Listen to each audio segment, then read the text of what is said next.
L'histoire qu'il va vous raconter est l'histoire d'un drôle d'Ogia disparu depuis 1660. Un drôle d'Ogia avec un drôle de nom, le Dodo. Il va même vous raconter l'histoire d'un dernier Dodo. Là, vivez là-bas, dans l'océan Indien, dans les îles Mascareignes. Après Madagascar, l'île aux 4 quarts, La Réunion, l'île aux oignons, Inil avec au nord, le Cap Malheureux, au sud, la rivière des Orgueils, à l'ouest, Flic en Flac, à l'est, le Beau de Jamourette, l'île Maurice. Là, vivez sur l'île Maurice. Un peu comme Maurice au village, qui vivait sur son île lui aussi, qui était un drôle d'oiseau lui aussi, qui a disparu lui aussi, comme le dodo, parce qu'il était ébobé comme le dodo. Parce que dodo vedredo portugais, doido, qui veut dire ébobé. Abruti. Naïf. Gentil, quoi. Le dodo était gentil. On n'avait pas de méchant sur son île. Est-ce qu'on peut être gentil quand on n'a pas de méchant? Non. On est ce qu'on est, puis c'est tout. Et qu'est-ce qu'on devient à dodo quand on vit sur une île, qu'on est le paradis terrestre que personne ne connaît? À fine force. Les âles lui ont raccourci, le volaient plus. Les pattes aussi.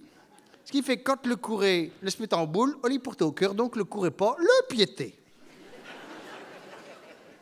Le piété, un peu comme un pèlerin de Saint-Jacques-de-Compostelle, sauf que lui était en rond autour de son île. Donc, c'était assez circulaire. C'était la circulation du dodo autour de l'île. Et il avait une très bonne circulation. Et son cri, c'est qu'il blerquait. Il blerquait. Ça, on a retrouvé ça, des annales, des enregistrements, dans les coquilles Saint-Jacques qu'on trouve sous la plage puis qu'on met à l'oreille. Blerk!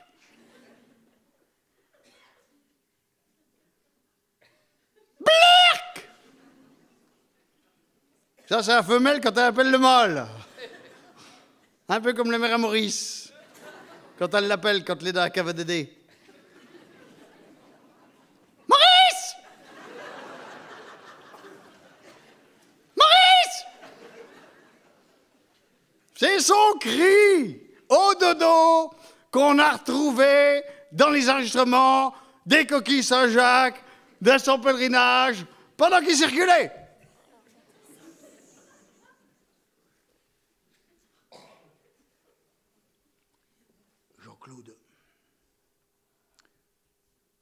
Jean-Claude.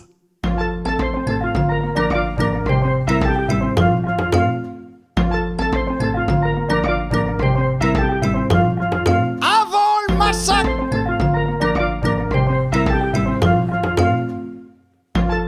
Jean-Claude. Avant le massacre du dodo, c'est l'âge d'or sur son île que le dodo le vive avec les mêmes autour de lui, de l'enfance à la mort. Du petit trou au grand trou, comme dit ma voisine. Il suit quand même beaucoup plus près du grand trou que du petit. Là, plein d'animaux très différents autour de lui, que le dodo n'est pas pareil que les autres. Il n'est pas comme la tortue. Il n'est pas comme les autres zosias. La poule rouge avec des bécasses. Le duc de Commerson. Le petit vautour Alphonse. Le magnifique pigeon tricolore hollandais. Le canari huppé, on ne peut pas le confondre, le vole pas. Le piette, le blerk et les benaises. Un peu comme Maurice au village, qui est benaise lui aussi. Il le passe pour un original. Deux fois, on le prend, puis il part, solitaire, puis il était au rond autour de son île.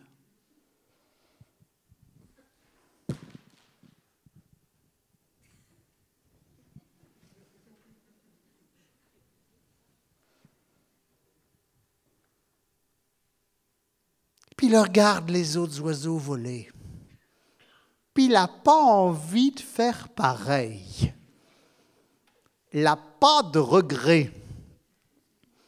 Il ne se compare pas. De même, il est heureux. Puis après, il revient.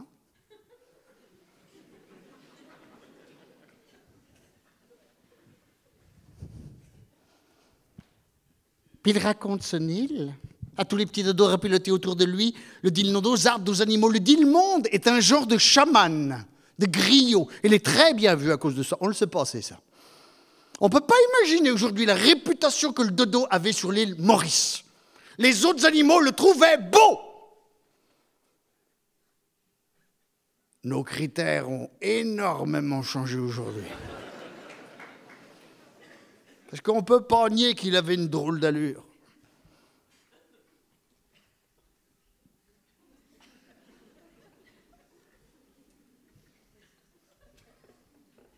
Il était boube.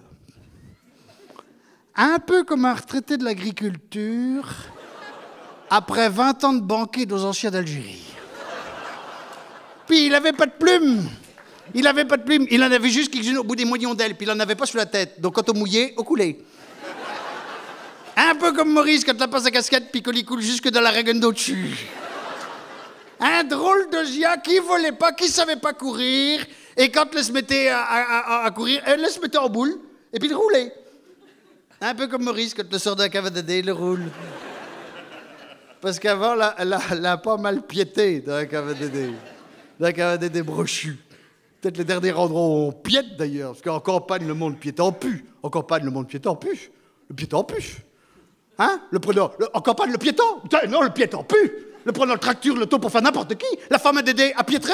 Elle piète pas. Elle prend l'auto pour faire 100 mètres pour aller à la boulangerie. Bon, enfin, bref. Maurice à la cave à Dédé le piète en buvant d'eau cou, pendant que Dédé blerque dos histoires. Et ça, pour blerquer dos histoires, l'homme blerque. Élie qui raconte la baramine.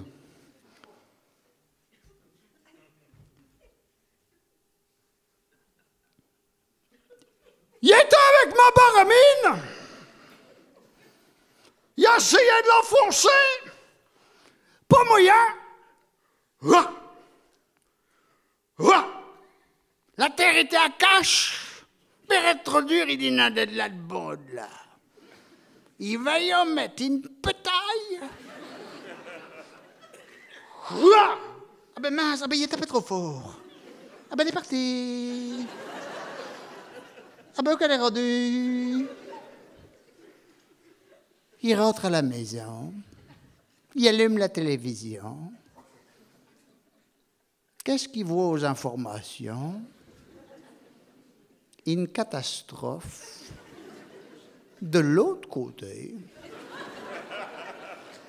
en Mongolie,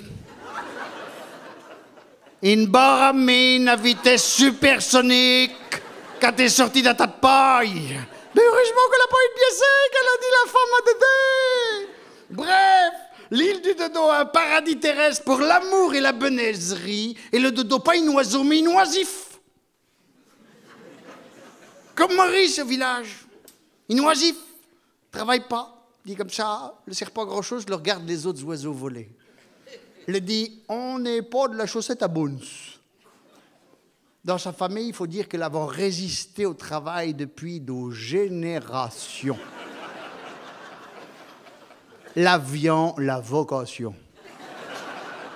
Et une devise, chez nous, pas de feignant, personne ne travaille. Puis quand il était petit, il rajoutait « Mon père fait rien, puis moi, il l'aide. »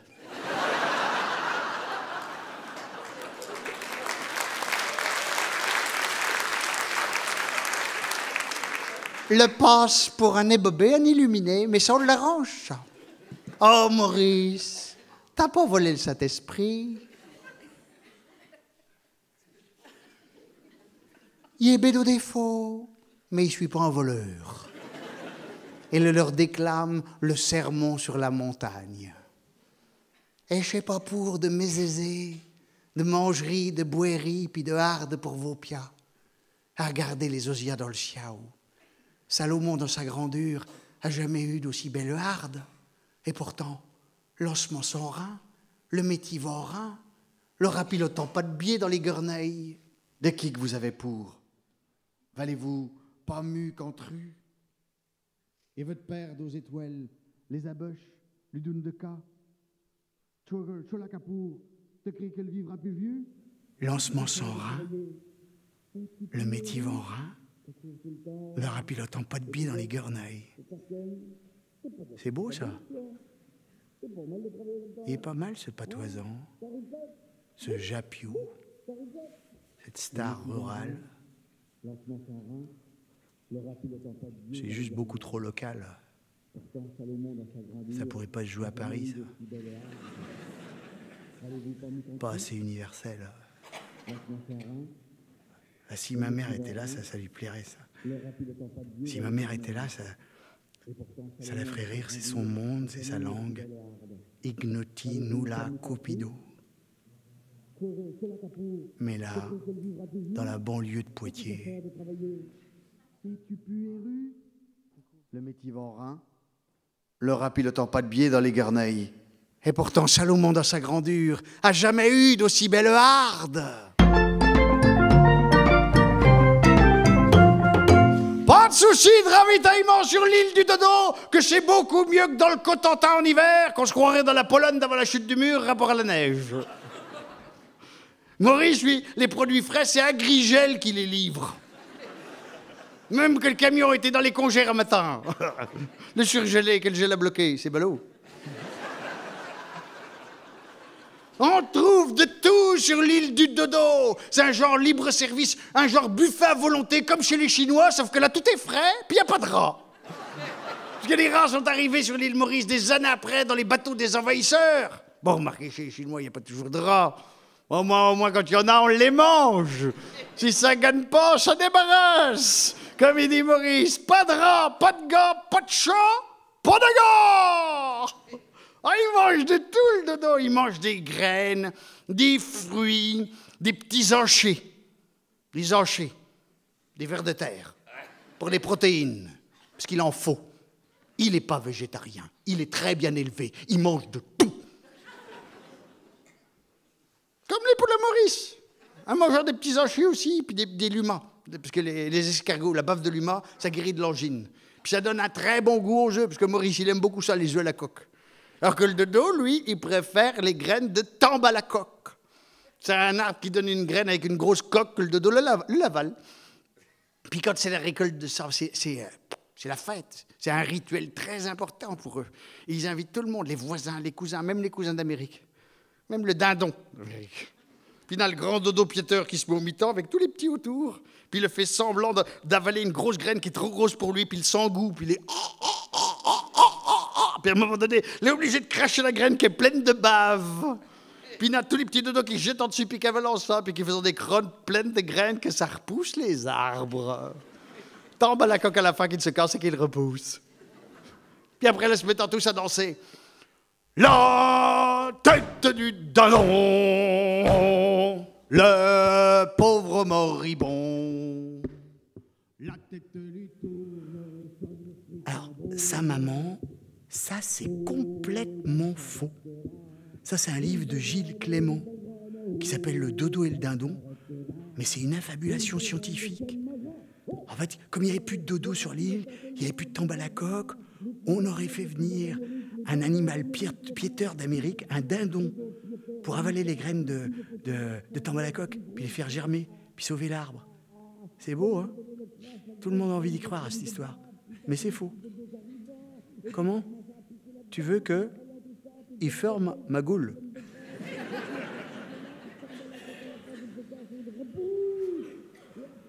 D'accord, maman, il ferme ma goule.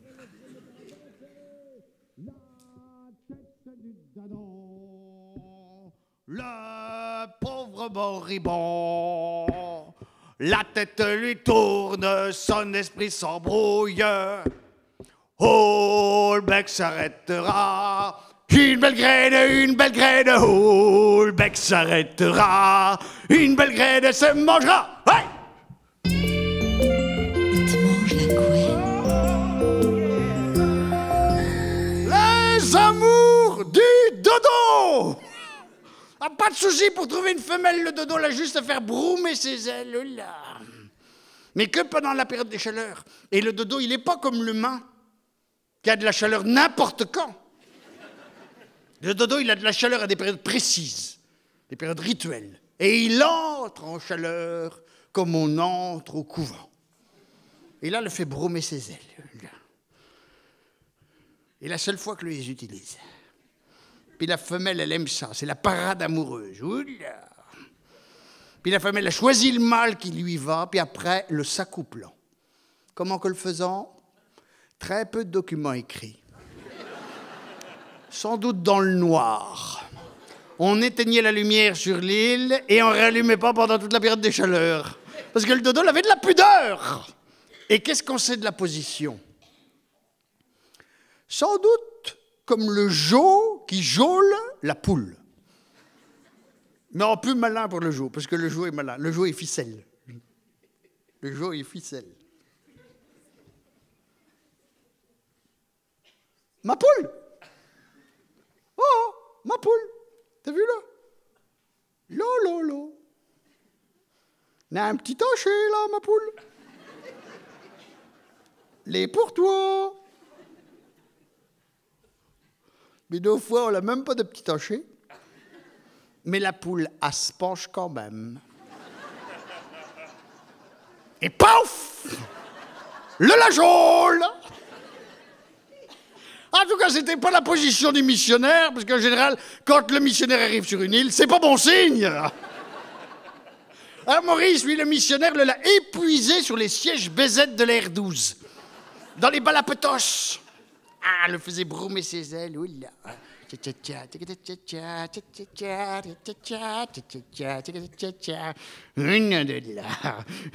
Et pas qu'il était beau, mais il dansait très bien. Et au plaisait énormément. Et pour ça que pendant des années, il est resté polygame rien qu'avec des femmes mariées. Il avait appris ça dans les balapetos en 68, à la Libération.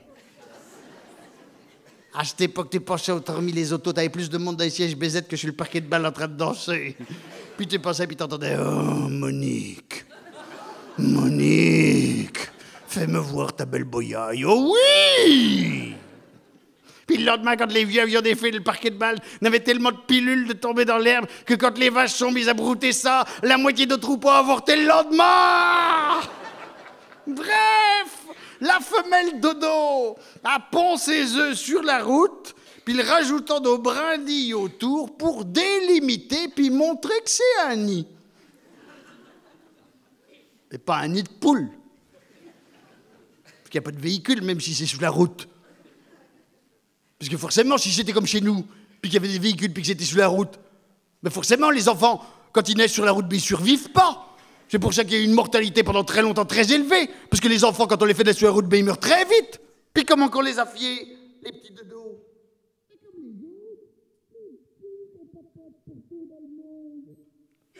C'est un peu limite des fois quand même. Mais bon, il a du flair, ce Japio. C'est un bon sujet, le dodo. C'est un monstre, gentil, sympathique, beati pauperes spiritu.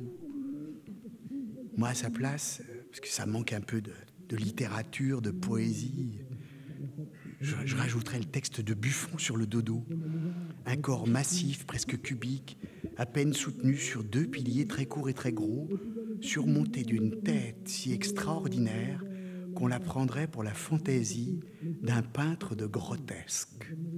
La grosseur qui, dans les animaux, suppose la force, ne produit ici que la pesanteur. Il est aux oiseaux ce que le paresseux est aux quadrupèdes. Ou encore, on le prendrait pour une tortue qui se serait affublée de la dépouille d'un oiseau.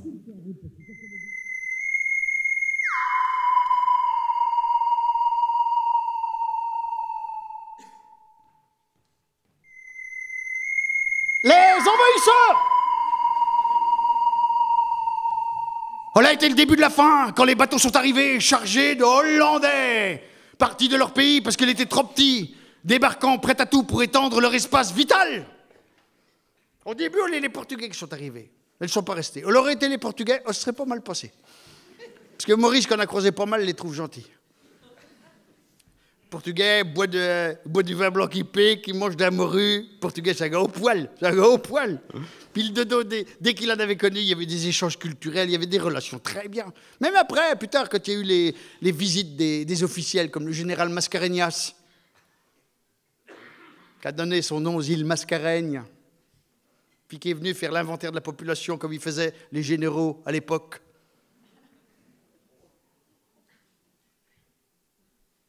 Puis à un moment donné, le voit cette bête.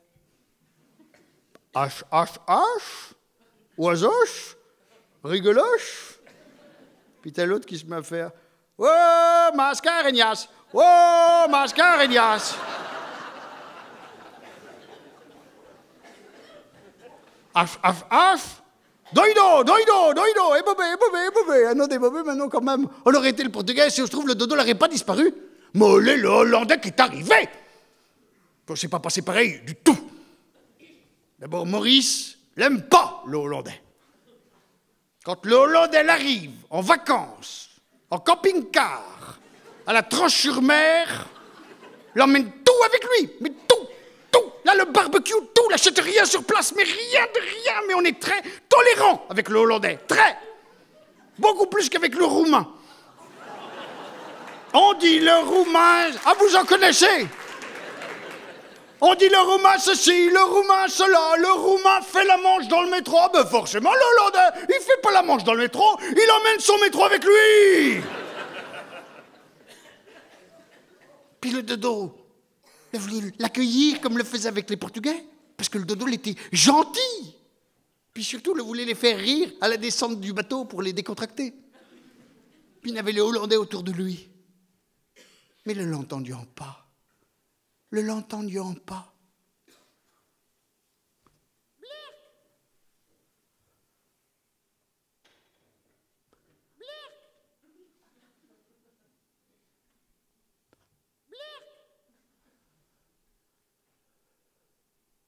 L'humour, on ne marche pas avec tout le monde. On rit pas tous de mêmes affaires. Puis là, les Hollandais l'avaient pas ri avec lui, l'avaient ri de lui. Et en moins d'une seconde, on a entendu hucher sur l'île Maurice. Ça, c'est quand on blerque avec douleur. En moins d'une seconde, là, il était embroché sur un barbecue avec les Hollandais en train de le découper parce que l'avion, que ça à faire? Parce que le Hollandais, quand il part en vacances, l'emmène toujours ses patins à glace. Mais comme là, on n'avait pas de glace, eh ben, ils l'avaient découpé les dodos avec les patins à glace. Et comme la chair était coriace, eh ben, ils l'avaient bouillie. Et comme elle était encore dure, eh ben, ils l'avaient mangé quand même parce que le Hollandais n'a jamais eu de gastronomie. Et pour se venger qu'on n'était pas bon, l'ont tué les autres à coups de bâton. Ça a été la fin du blerk et le début de la hucherie. Tous pliés en quatre, en train de se moquer de lui, tellement le trouvions pas beau. Et le dodo ne le connaissait pas, la laideur. Il a découvert le mépris, les insultes, la honte. Groupe de nuit! Ouette kermesse! Oiseau de nausée. Dronte! Ça a été le bruit qu'il était supposé faire quand on l'étranglait. Dronte! Puis on a continué. 2 années après la disparition du dodo, on a continué à le traiter. Linné, le fameux scientifique, Linné, qu'on a rajouté une couche. Raphus cuculatus, que l'on l'appelait. Cygne encapuchonné. Au bout de quelques jours, j'ai dit cygne, on n'avait pas vraiment un cygne. Ah ben ça, forcément, on serait plutôt un pigeon. Ah oui, pour être un pigeon, ça, le dodo était un sacré pigeon. Didus ineptus, qu'il a voulu l'appeler à nouveau. Mais sauf que pour changer de nom, ça se fait pas comme ça. Il faut retourner à la mairie. Puis derrière le guichet, c'était quand même un fonctionnaire. Monsieur Linné, vous croyez qu'on peut faire n'importe quoi avec l'état civil? Pendant que vous y êtes, vous avez qu'à faire comme Charlot Bonneau, qui est venu la semaine passée ivre-mort et qui a déclaré son fils qu'il a appelé Jean. Puis qui est retourné voir sa femme Lambada pour la faire pleurer. Pourquoi tu m'as fait pleurer? Pourquoi tu m'as fait pleurer? Jean Bonneau, Jean Bonneau, pourquoi tu m'as fait pleurer? Qu'elle a fait, la femme à Charlot Bonneau, qui s'appelait Lambada, qui était d'origine espagnole. Lambada Bonneau. Qui l'a dit, l'officier d'état civil à M. Linné. Et la hucherie a été de pire en pire, parce que le Hollandais ne mangeait que la femelle, parce que la chair est moins ferme.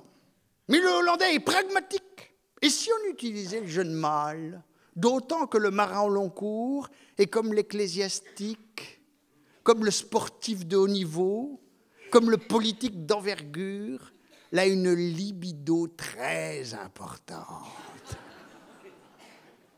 Allez hop, à la casserole. Enfin, c'est une expression. Des viols de nuit, sans répit. L'avant éteint la lumière sur l'île pendant toute la période de chaleur. Puis on sait ce que ça fait, les viols sur les jeunes mâles. Dégoût de soi, impuissance, incapable d'aller honorer les femelles, qui de dépit sont allés direct se faire patiner par les Hollandais. Il y a plein de jeunes mâles qui se sont suicidés, d'autres qui sont devenus curés. Il y a toute une lignée de curés qui descendent direct du dodo. D'autres déportés sur des bateaux pour être montrés comme des bêtes de foire, puis qui finissaient sur les trottoirs d'Amsterdam. D'autres dépressifs, boulimiques, obèses, envie de rien, casquette de baseball, t-shirt marqué les Bulls. Puis qui vont commencer à boire, puis à acheter nos fusils pour imiter les nouveaux maîtres qui allaient à la chasse au dodo. Alors les derniers se sont entretués jusqu'à temps qu'on leur reste plus qu'un. Notre héros, le dernier dodo, comme Maurice au village, qui a été le dernier oisif à résister au travail, puis qui a fini par être obligé d'y aller à l'usine d'abattage de poulet. On aurait pu être pire, remarquez. Il aurait pu finir à l'usine de machine à laver, lui qui s'était jamais lavé de sa vie. Un dodo, devenu une volaille comme les autres. Acheteur le se compare, la douce idée noire. À la chaîne, là d'autant pour penser au malheur de son peuple, aux colonnes infernales, venu détruire son pays au nom de la Révolution, au nom de Lumière. L'ont tout brûlé, les maisons, les bêtes, les gens, mais personne ne s'est jamais excusé. Comment que tu veux respecter le monde qui n'avons pas de savoir-vivre? Et les nouvelles colonnes infernales, en costume cravate, qui venaient former les usines, laissant les dodos à la porte, s'excusant pas. On continue à leur faire de courbettes. La sélection naturelle, on n'est pas les meilleurs qui résistent depuis nos siècles. On est les pires. Le monde n'est pas fait pour les gentils. Trop bon. Trop con.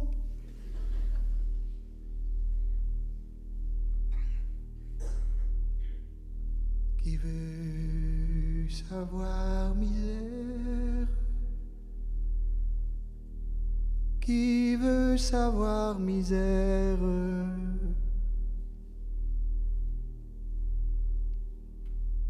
Qui veut savoir misère?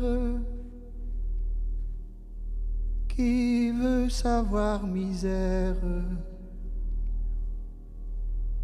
Et de rester en adré dondé. Et de rester en adré dondé. Le dernier sur la terre a parlé comme mon père. Le dernier sur la terre a parlé comme mon père. Non iront plus au bal d'ondé. Non iront plus au bal danser.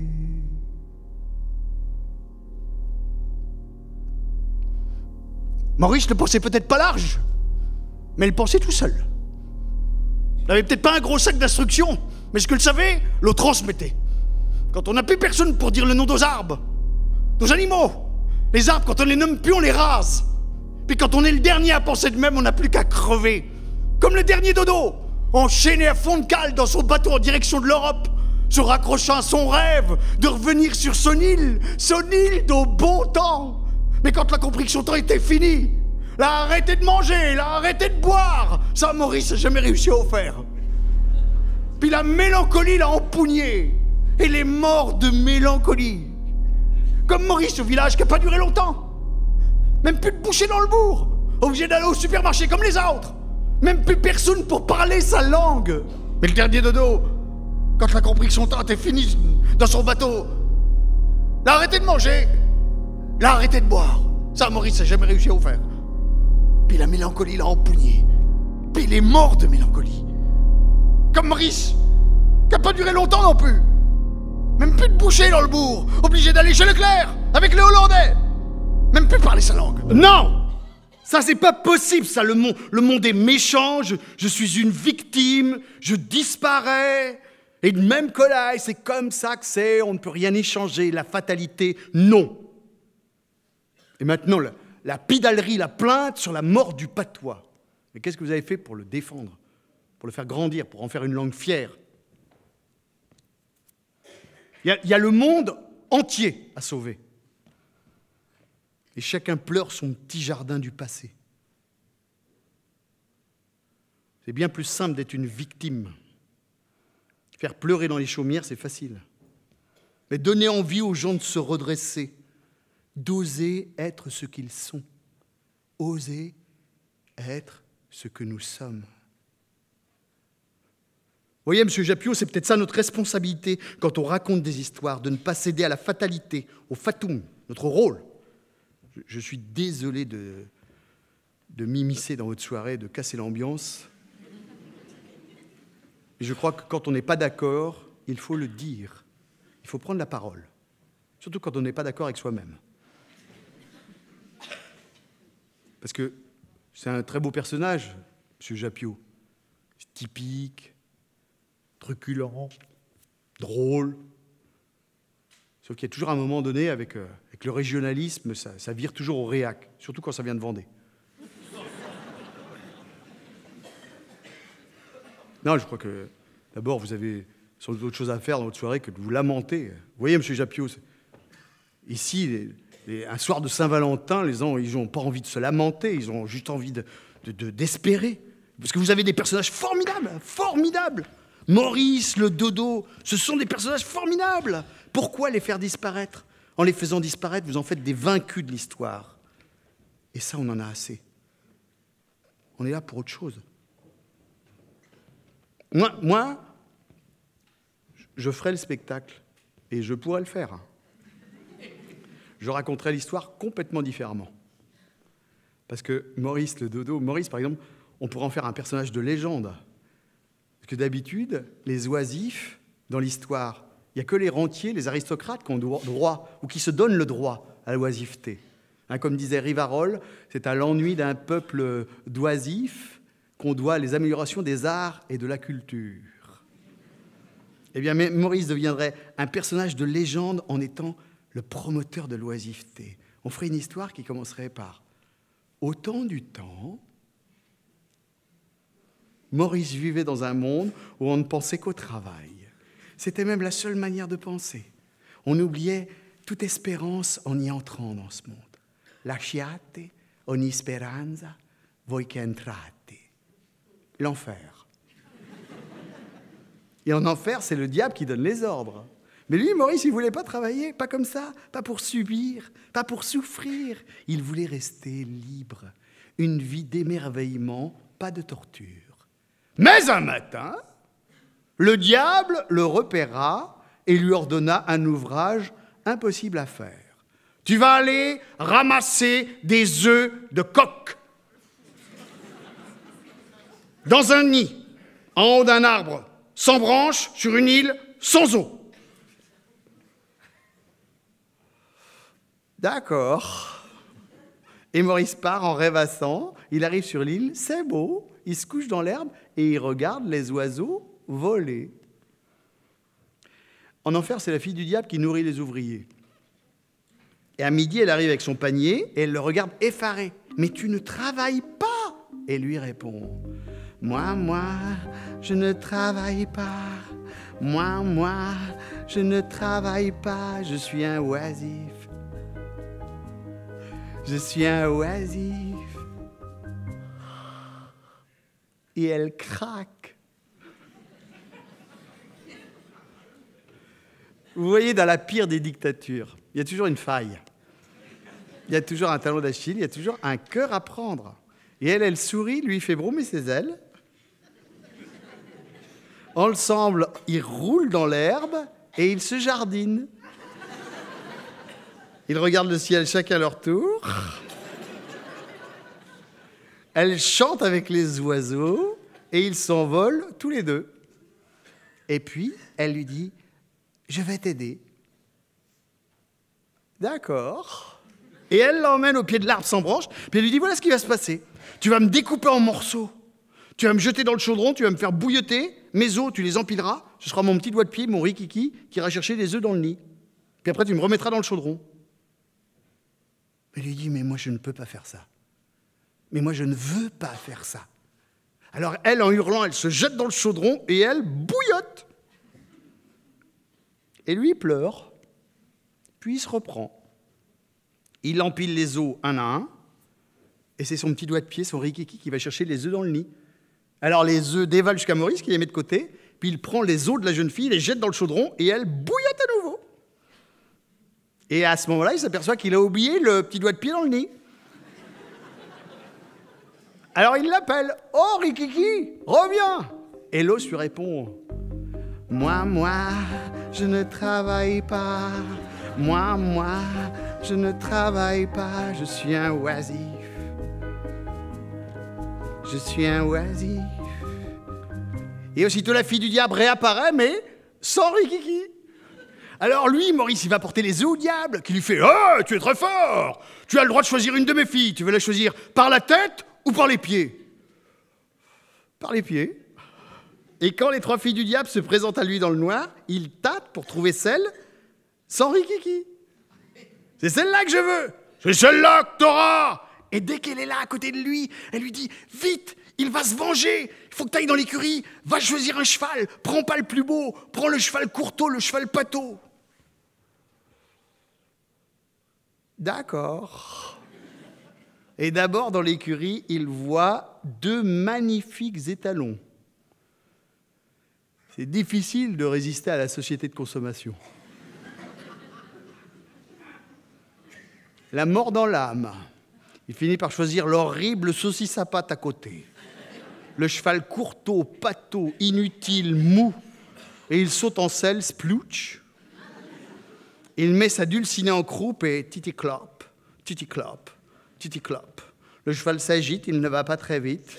Puis quand Maurice se retourne, il voit une poussière au loin, c'est le diable qui vient. « Bouge-toi le cheval, bouge-toi !» Et le cheval se retourne et fait « Moi, je ne travaille pas. Moi, je ne travaille pas. Je suis un oisif. Je suis un oisif. Moi, je ne travaille pas. Moi, je ne travaille pas. Je suis un oisif. Je suis un oisif. » Et la fille du diable les transforme, et quand le diable arrive, il voit juste un moulin, de la farine à côté, un étrange meunier qui fait « Ah, s'il y avait du vent, mon moulin tournerait !» C'est parce que je te demande si ça veut passer un drôle de cheval avec un gars et une fille dessus. « Ah, s'il y avait du vent, mon moulin tournerait !»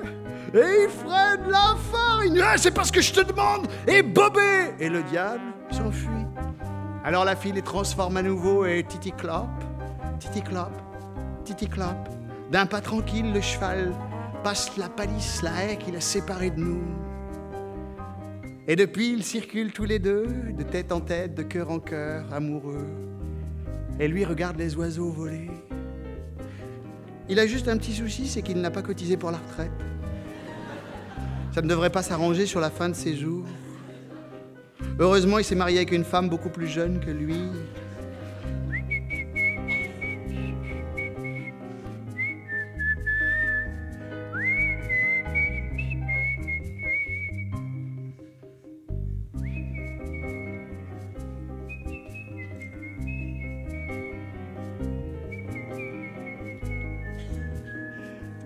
C'est pas inintéressant, Madame Jolin. C'est une histoire de conte à votre gars. Mais en attendant, la voler ma place. Un vrai coucou. Il est en train de voler toutes mes idées, puis il ponce ses œufs dans mon nid. Comment? Vous voulez qu'il ferme ma goule? D'accord. Il ferme ma goule.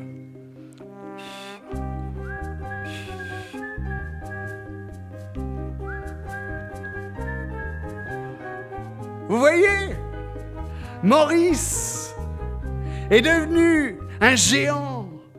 C'est ça qu'il pratique avec les contes. C'est une boîte à outils qui aide à se réparer. Celui qui se croit petit monte sur les épaules du géant et devient bien plus grand. Il ne reste pas une victime, un dodo. D'ailleurs,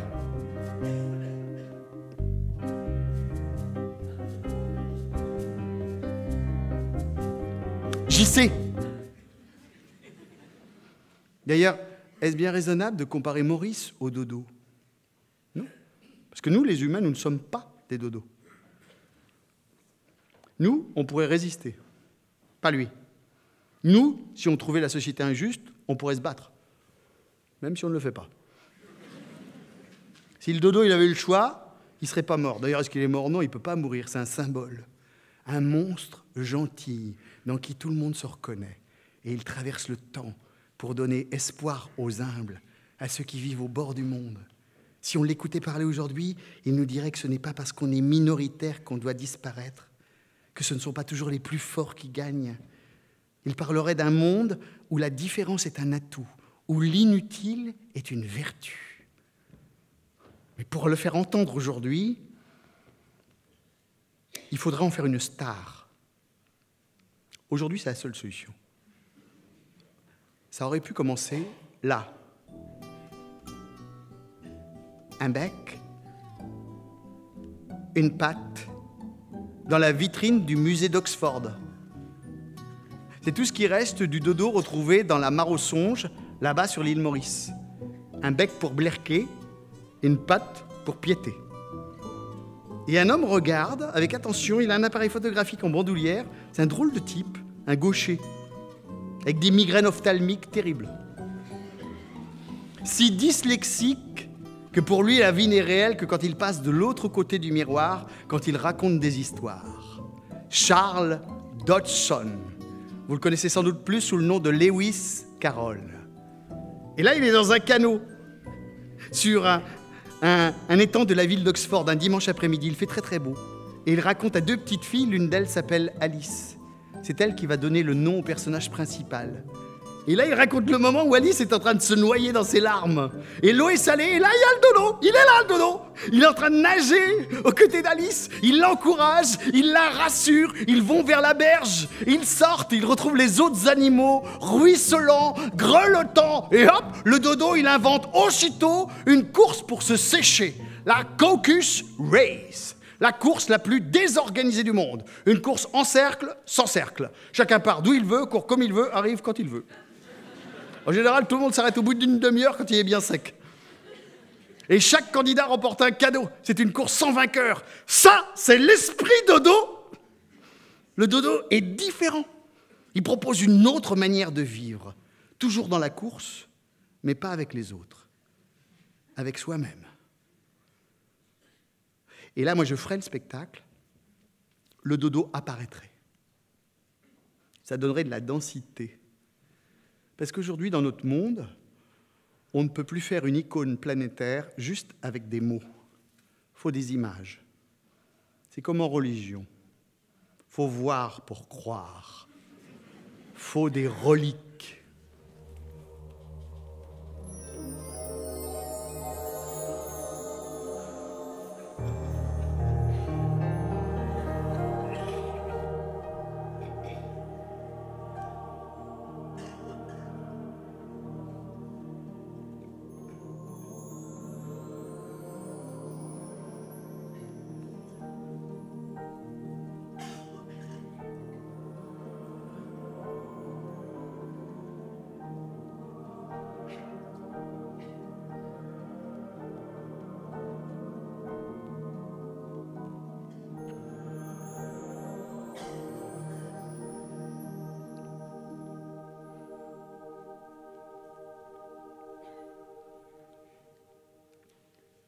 La vieille dame anglaise qui tricote devant sa porte. Elle a forcément un chat. Son chat mangeait mulot. Moins de mulots, plus de bourdons qui partagent les mêmes maisons. Le bourdon pollinise le trèfle, le fermier met ses moutons. Car le trèfle rouge est bon pour la laine du mouton qui fait la plotte de la vieille dame anglaise qui tricote devant sa porte. Elle a forcément un chat, son chat mange les mulots. Moins de mulots, plus de bourdons qui partagent les mêmes maisons. Le bourdon pollinise le trèfle, le fermier met ses moutons. Car le trèfle rouge est bon pour la laine du mouton qui fait la plotte de la vieille dame anglaise qui tricote devant sa porte. Le dodo raconte l'histoire d'une vieille dame anglaise qui tricote devant sa porte et qui est en apparence gentille, mais pas forcément. D'ailleurs, la plupart des gens sont gentils parce qu'ils n'ont pas les moyens d'être méchants. Et elle ne supporte plus son mari qui est malade depuis beaucoup trop longtemps. Et elle préfère nettement son chat. Et c'est pourtant son chat qu'on est obligé d'aller piquer. Et quand elle revient avec son chat mort sur les genoux, elle le caresse en disant « 15 € pour piquer un chat, c'est quand même pas cher.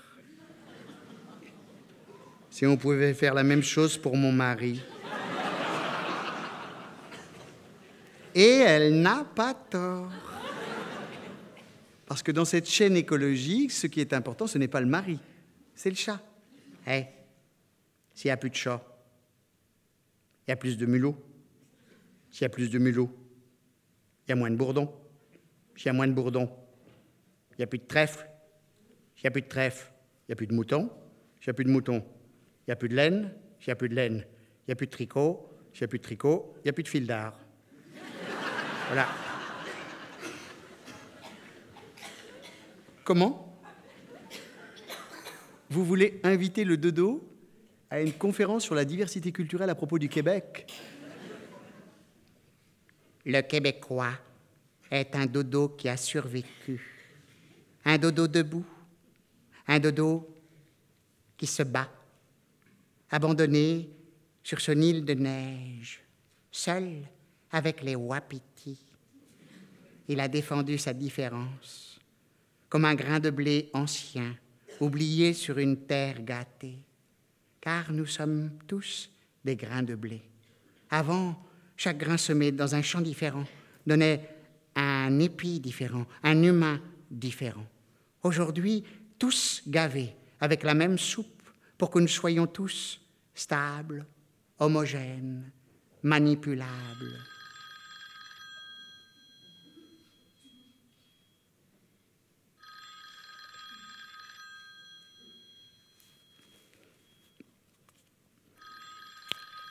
Oui? Oui? Ah, écoutez, ah oui, vous voulez inviter le dodo et moi à une manifestation sur la défense de la langue créole? Ah, écoutez, c'est une formidable invitation, hein, vraiment formidable. Parce qu'en plus, vous ne pouviez pas mieux tomber, je suis vraiment un fervent défenseur des langues minoritaires. Tout peuple créole qui a sous la terre, amenez-nous banco nous la main. Tout peuple créole qui a sous la terre, amenez-nous banco nous la main. Ah, le dodo boude. Je vois. À force de piéter en rond sur son île, il est devenu très casanier. Hein, il n'a pas tellement envie de voyager. Et en fait, ce qu'il est en train de comprendre, c'est que si je prends sa carrière si je prends la carrière du dodo en main, le plus grand risque qu'il a, c'est de faire une carrière internationale. Oui? Un festival sur la biodiversité à Niort. Écoutez, là, je ne crois pas que ça va être possible. Oui, si, on a un tout petit créneau. T'entends? C'est ce qu'on a ramené comme sonnerie du festival de New York, c'est magnifique. Écoute. Ah, écoute! C'est superbe, c'est un chant à rôder les bœufs, un chant avec des ornementations, un chant totalement archaïque. C'est inscrit au patrimoine immatériel de l'humanité, écoute! Ah! Oui! Yes. In Amsterdam? And where in Amsterdam? Fondation Spinoza, great, I love Spinoza. Spinoza is good for the dodo, yes. Yes, Spinoza, born in Portugal, died in Holland. Great! Yes. Sì, prego. Sì, in Luca. Sì, bellissima. Sì, per la difesa del dente balinese. La difesa della balena Bosch. Ah non, al dente. Oui, les aborigènes d'Australie, ok, on y va. Ouais, les pygmées du Congo, ok, bien sûr. Ouais, mission de défense des gorilles du Rwanda, on est sur zone. Le diable de Tasmanie, ok. Le salon de l'agriculture, non. Salon de l'agriculture, non.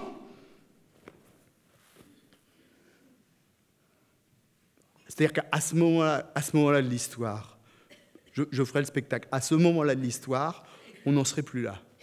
Le dodo serait déjà une ébauche vraiment d'icône. Il serait vraiment le gentilhomme des temps nouveaux, encourageant la naissance d'une nouvelle humanité, vivant en harmonie avec les êtres dits inférieurs et tous ses semblables. Et moi, je serais le porte-parole du dodo, je serais son manager, je serais la voix du dodo, quitte à en faire de trop. Comment ? Le succès populaire du dodo, écoutez, je crois que c'est un succès populaire indéniable. Et je ne crois pas qu'il va s'arrêter en si bon chemin, puisque dans les jours qui viennent, il va entamer une série de performances. Oui, je crois que le dodo est à la fois un artiste conceptuel autant qu'un militant de la diversité. Comment ? Écoutez, oui, comment je l'ai rencontré ? Alors, lors d'un spectacle, j'ai tout de suite compris le potentiel qu'il avait. Je crois vraiment qu'il est à la croisée des chemins, emblématique de cette métamorphose qu'appelle de ses voeux Edgar Morin. Comment ça, il n'a pas un physique de jeune premier ? Écoutez, ce n'est pas la plume qui fait le bel oiseau. Et un physique de jeune premier n'est pas un gage de talent, il y a des précédents. Même à l'inverse, comme ma cousine Pauline Carton. Enfin, c'est ma cousine, c'est un peu plus compliqué que ça. C'était la cousine germaine de mon grand-père, qui s'appelait Mélanie, et qui était petite bonne à Paris, qui a été engrossée par son patron. À l'époque, ça se faisait énormément. Et elle est devenue Mélanie Carton. Ah bon, on ne va pas épiloguer sur le fait que ce soit ma cousine ou pas. Enfin, en tout cas, tout le monde se rappelle de Pauline Carton parce qu'elle avait un physique ingrat, mais elle était drôle. Hein, c'est elle qui disait « Quand j'étais jeune, j'avais le visage lisse et les jupes plissées. Aujourd'hui, c'est le contraire. » Paris, New York, Shanghai. Paris, New York, Shanghai. Oui, monsieur. Non, monsieur. Non, monsieur, le dodo ne voyage pas en soute. Non, il voyage en première. Vous ne devez pas avoir regardé beaucoup la télévision ces jours-ci, vous. Hein. Oui, 2 billets en première, 2 repas végétariens. Voilà, c'est ça. Avec un coussin.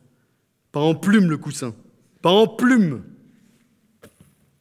Véro, est-ce que toutes les invitations sont parties pour le vernissage au Palais de Tokyo ?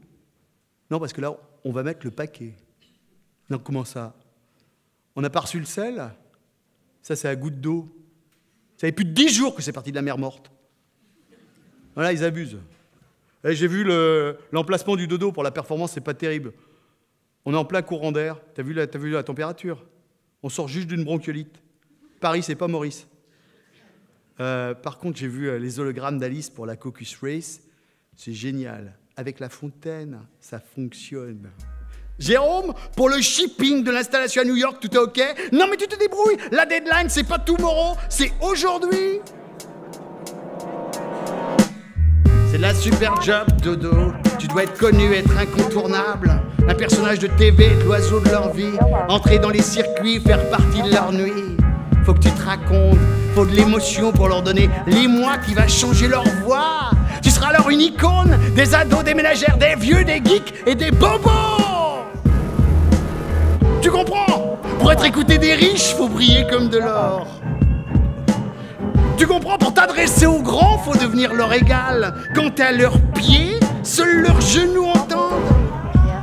Où en est ton MySpace, ton chat, ton Facebook ? T'as tweeté combien de fois aujourd'hui ? Just do it, just do it. On est plein de bonnes intentions, mais c'est vraiment l'enfer. Faut trouver des sponsors, faut de l'argent pour tout faire. T'as qu'à chanter en créole, une langue populaire. J'y sais. Tu pourrais pas nous trouver une petite chanson créole, s'il te plaît? Créole qui a sous la terre, ouais. On a donné la main, ouais. Tout peuple créole qui a sous la terre, arme nous beaucoup nous la main, ouais.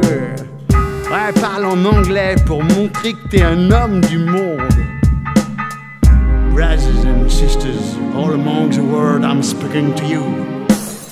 Forget your fear and change your way of looking at things. En janvier, on attaque l'Europe, tournée des capitales, photo avec Mondino. Asie, Afrique, on ne fait que passer. Après le tournage, on s'installe à Broadway. And now, ladies and gentlemen, I've got the great pleasure to introduce you to the Dodo Show!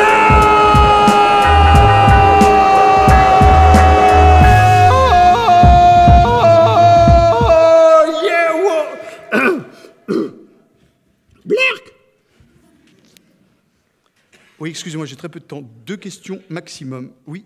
Comment je vis la prise de parole du dodo à la tribune des Nations Unies en hommage aux espèces disparues? Bien. En même temps, je ne suis plus à un âge où on s'emballe pour n'importe quoi. Je crois qu'il y a des choses plus importantes que ça dans la vie. Rester en contact avec le terrain, avec les associations qui font la job. Comment? Une liaison avec Isabelle Huppert, écoutez, no comment. Je ne souhaite pas répondre aux questions sur ma vie privée.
Vanitas vanitatum, vae victis, vae soli. Parcere subjectis et debellare superbos, ecce homo ultimum moriens. Caven et cadas servum pecus. Vade retro satanas, perseverare diabolicum. Tempus edax, homo edatio. Habemus confintetem reum ibi deficit orbis. Errare humanum est. Rara avis in terris in articulo mortis macte animo. Macte animo. Carpe diem, quia minimum credula postero patiens, quia aeternus curriculum vitae! Le diable de Tasmanie, Sarcophilus arisis, celui qui aime le cadavre. Le tapir d'Indonésie, Tapirus indicus. La perruche de Latam, vont-ils rejoindre? Elephas Maximus Azurus, éteint. Lucifer Acérodon, éteint. Ursus Arctos Krauteri, éteint. Panthera Léo, lion de la classe, éteint. L'hypothèse vexillifère dauphin du fleuve Yangtze, éteint. Hippopotame de Madagascar, éteint. Tigre de Bali, éteint. Nestor de Norfolk, éteint. Pigeons migrateurs d'Amérique du Nord, éteint. Walibi à queue cornée, éteint, dodo rapus ciculatus, éteint.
Je ne sais pas ce qui s'est passé.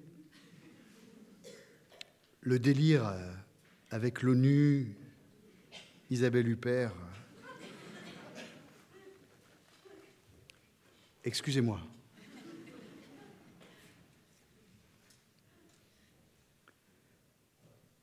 C'est votre place, monsieur Jappiot. Ce n'est pas la mienne. Excusez-moi. En fait, je vous envie, monsieur Jappiot, avec vos grands yeux ronds qui regardent le monde. Vous vous en fichez de comment le monde vous regarde. Ça ne vous regarde pas. Vous êtes là accroché à votre pays, rassurant, comme un rocher compact au bord d'un torrent terrifiant, le torrent du monde. Moi, j'ai plongé dedans. Je me croyais fort, j'avais de grands rêves. J'aurais voulu rassurer le monde, consoler le monde avec mes histoires, avec mes mots, le renverser des moi, être un courant chaud capable de faire naviguer la beauté sans jamais la rimer, juste l'échouer dans des criques de cœur battant, faire partie des poètes, des beaux esprits de ce monde et flotter avec désinvolture.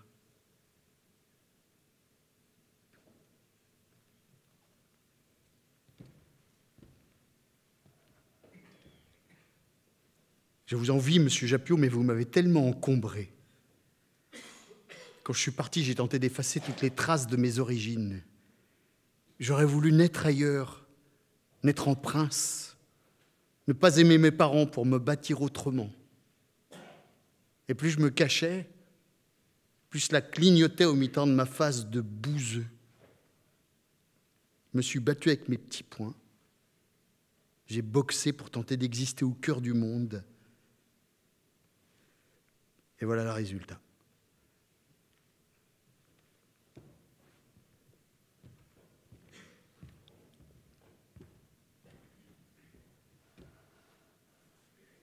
Ah, on est sûr que vous en avez fait du beau boulot.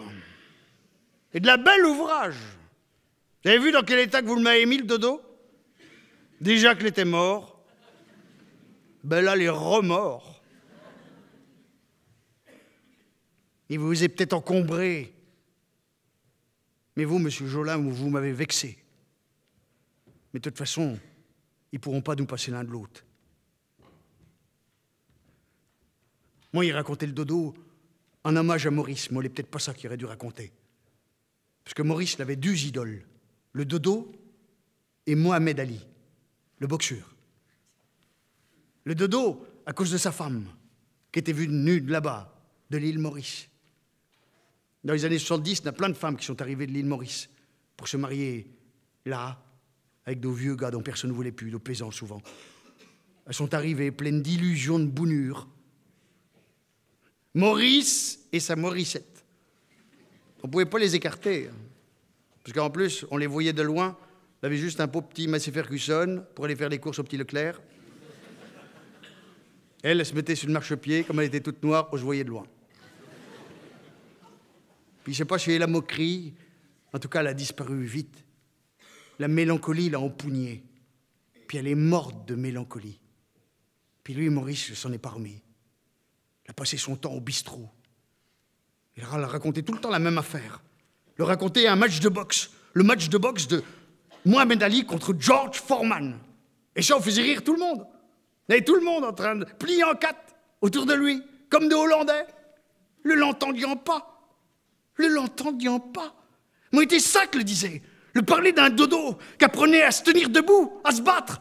Juste, pas pour être un gagnant, juste pour de petites victoires. Et ça qui avons besoin, de victoires. Et allons raconter tous les deux. Et allons la faire winner. J'étais une.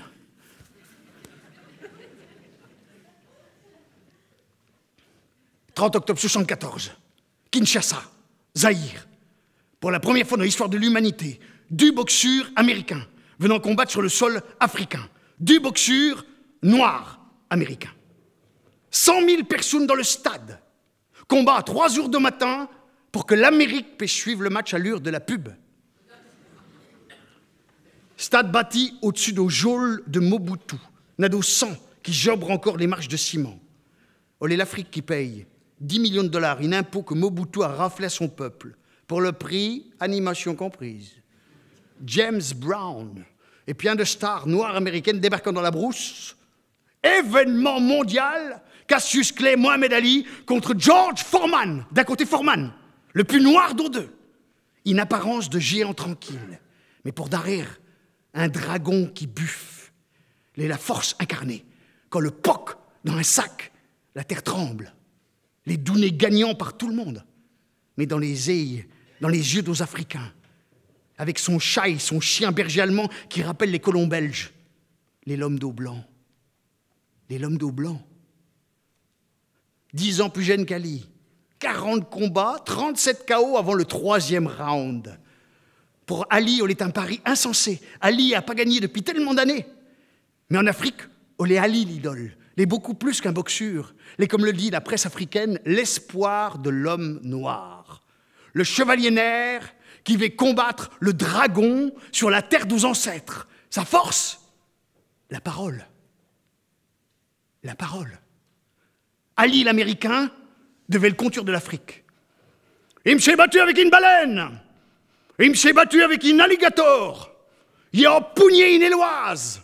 Il a emprisonné la foudre. Il a tué un rocher. Il a blessé une pierre. Il a garroché une brique à l'hôpital. I'm fast. I'm bad. Il est tellement rapide que quand il tue la lumière de ma chambre, il s'est rendu dans mon lit avant qu'on fasse noir. Parce qu'Ali parle trop, le parle beaucoup, bérette de trop. Mais Offira le construit une légende. Tchel au peuple noir, tchel aux opprimés. La parole le tint debout. La foule l'acclame. Le ciel écoute. Pourtant, quand le sort de vestiaire, au 30 octobre 74, le y va comme on va au bûcher, comme on va à l'abattoir. Son équipe est terrifiée, persuadée que le sang va au massacre. Dans l'équipe adverse, l'avant même prié pour que Foreman ne le tue pas. Face à face, mâchoire serrée, Foreman. Comment que je sais qu'ils sont tous avec lui? Il c'est le plus noir d'eux deux. Comment que je sais qu'ils sont tous avec lui? Ali, je vais danser comme un papillon, piqué comme une abeille. Ali le lourd, qui danse avec sa garde basse, ses droites ironiques, balancées à la face de Foreman comme si c'était le dernier des amateurs. Droite-gauche, la foule en délire. Ali qui coince la nuque de Foreman. T'es qu'un Belge au Congo, Foreman. T'es qu'un Belge au Congo, t'es un étranger, t'as rien à faire là, t'es une mauviette, je vais t'exploser. Foreman qui gronde, imperturbable, percute, il ne doute pas. Première gauche d'Ali. Gauche-droite. Gauche-droite. Bravache. Fin du premier round. Ombre dans les yeux d'Ali. La peur. Le doute. Comme si d'un coup il prenait la réalité du monstre en face de lui. Je ne vais pas y arriver. Je ne vais pas y arriver. Alors il se retourne vers la foule pour lui faire scander avec lui. Ali Bomaye! Ali Bomaye! Ali, tue-le! Ali, tue-le! Sur le ring minuscule, Foreman, juste un grand boxeur, à côté d'Ali, qui grandit pour devenir le géant de son histoire. Le stade avec lui, l'Afrique tout entière! Foreman a le dessus. Ali dans les cordes, rebondit. Par intermittence, des éclairs, gauche-droite, gauche-droite. Mais Foreman le travaille au corps, comme un sac. La terre tremble. Il dira plus tard qu'il n'a jamais frappé aussi fort de sa vie. Il buffe comme une bête. Il n'a jamais fait ça. Il buffe comme une bête. Et Ali encaisse. Il encaisse. C'est prévu. Recevoir des coups pendant des semaines. Il a fait cela. Ali a appris à encaisser. Il se laisse travailler comme de la viande. Boucherie, blitzkrieg, punching ball. Il rebondit dans les cordes comme un matelas. Les commentateurs ont pitié d'Ali. Métaphore de l'Afrique qui, dos aux cordes, se bat face au Léviathan, face à l'Occident qui rêve de la voir s'écrouler, mais se heurte à son furieux refus de se laisser vaincre. Et le plus impensable, c'est Ali qui continue à parler à l'oreille de Foreman comme un taon à l'oreille d'un cheval. Des mots qui tuent à petit feu, qui font mouche. Pas un discours, pas une lamentation. Des coups. C'est tout ce que t'es capable de faire? Vas-y, cogne! Faut que tu poques plus fort! Faut que tu poques plus fort! C'est ton meilleur coup, George! T'as que ça à m'offrir? T'es qu'une mauviette! Ali qui aurait dû avoir peur! Ali qui aurait dû avoir mal! Ali qui en redemande! Ali arrogant, avantageux! Ali qui se fait dérouiller! Il est habitué! Révolté, converti, islam, cause noire, refus de faire la guerre au Vietnam! La Viet Cong ne m'ont jamais traité de nègre, eux! Il a tout perdu. Titre, argent, droit civique, même le droit de combattre. Le pouvoir blanc croyait l'avoir calmé, croyait l'avoir maté, mais il est là! 4e round, 1 minute 30, droite, gauche, droite, phénoménal! Foreman voit 36 chandelles, frisson dans la foule. Mais Foreman se reprend. Il reprend la main. Le danseur ne danse plus. Il encaisse, encore et encore. Fin des rounds, c'est dégagé. Gauche-droite, juste pour dire, tu vois, tu ne m'as rien fait. Soudain, esquive sur crochet droit, puis gauche magnifique, en plein dans la face de Foreman. Foreman a reçu. Ça se voit, il a reçu. Il titube, frappe au hasard. Frisson dans la foule. L'impensable arrive. Le dragon se vide de son sang. Ali, le chevalier noir, a le contrôle. La brèche est ouverte. Il voit plus loin. 8e round. Ali se dégage. Droite. Puis droite encore. Gauche. Droite. Droite encore. Un projectile de la taille exacte d'un gant va poquer là. Drette au mi-temps de l'esprit de Foreman. Le coup qu'Ali gardait pour chaque moment de sa carrière. Comme si là le devenait le géant de son histoire. Comme s'il le réparait aux années d'humiliation. Et là, pendant les 2 longues secondes de la chute de Foreman, se nettoie la défaite de tous les Noirs d'Afrique, de tous les écrasés, de tous les malmenés de la terre. Car par la vertu de la télévision planétaire, l'événement devait histoire. L'histoire, un mythe. Foreman chambarde, tangue sur la droite, et puis s'effondre. Et avec lui, l'entièreté d'un monde honni. Au moins pour un instant, monsieur. Au moins pour un instant.